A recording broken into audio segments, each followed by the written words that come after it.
lot of people go from the coding and medicine sort of debate where they're like, okay, do you need to go back to linear algebra and calculus and then get a CS degree in order to, do the work in this field?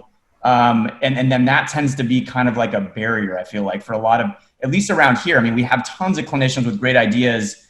They're hearing about these things in all different areas, and yet they're sort of, intimidated potentially, or just at least hesitant to sort of come forward and say, I really think this is going to work, but I don't want to go back and get another degree or something, right? And so I think that tends to be one of the things that I find even somewhat frustrating, because I don't know how to bridge that.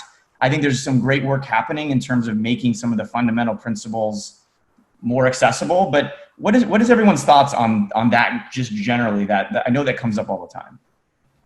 What, I'm teaching radiologists to code? Yeah, like, I guess is it required, or is it a necessity to, if you're coming from a medical background, to have to do that primarily? No, I definitely don't think so. I don't think so. Like, it's like saying, should we teach coders to be radiologists? I mean, it takes so long to train and the dedication to do it. And I am the world's worst coder. I can do hello world in Python, and that's about it. My expertise is more downstream. Once the coding's finished, how do we package this up and actually get it out there is what I focus on. And so that, for my money, you don't need to know how to code unless you actually want to build the stuff yourself. And that's my point of view. I know that Luke and Judy are both very good coders in their own right, but I'm going to assume they will gladly say that they are not a match for, people who are out there coding since they're 10 years old, creating this stuff.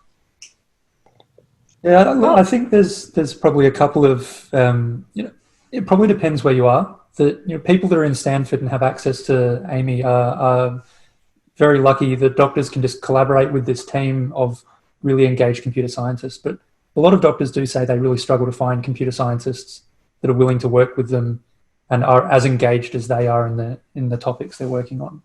And so in that setting, being able to do it yourself means things progress much, much quicker.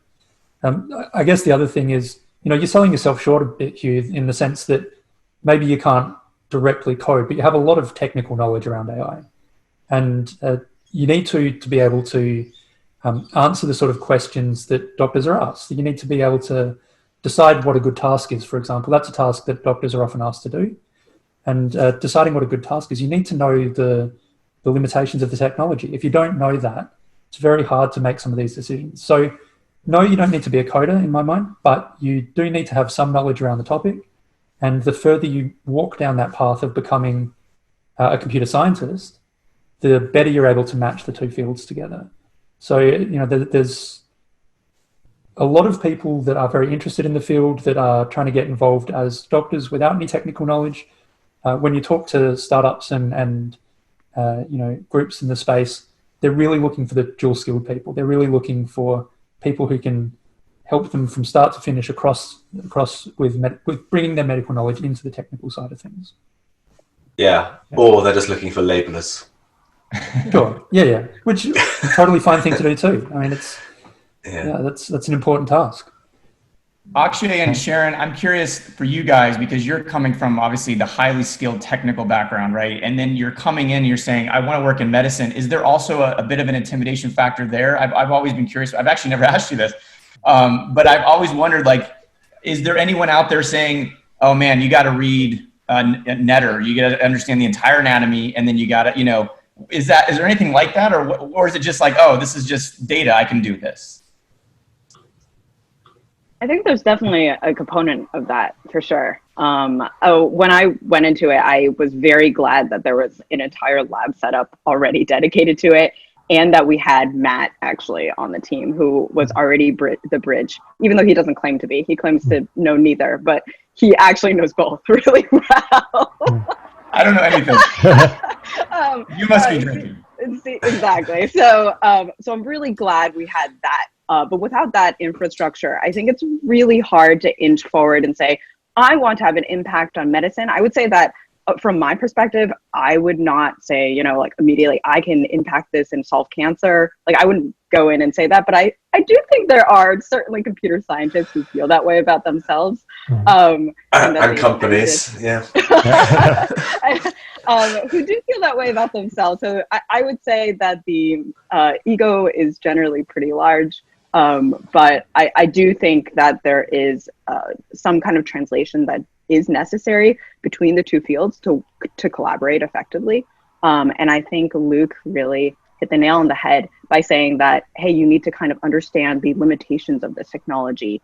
And what Judy was saying was like, hey, you need to, or like I began to understand, what this technology could be used for, what it couldn't be. And I think that is really, really important beyond just coding. Like that's a completely different skill set. And actually we even have AI students come into the lab and they can't code that well actually, because it is a different skill set.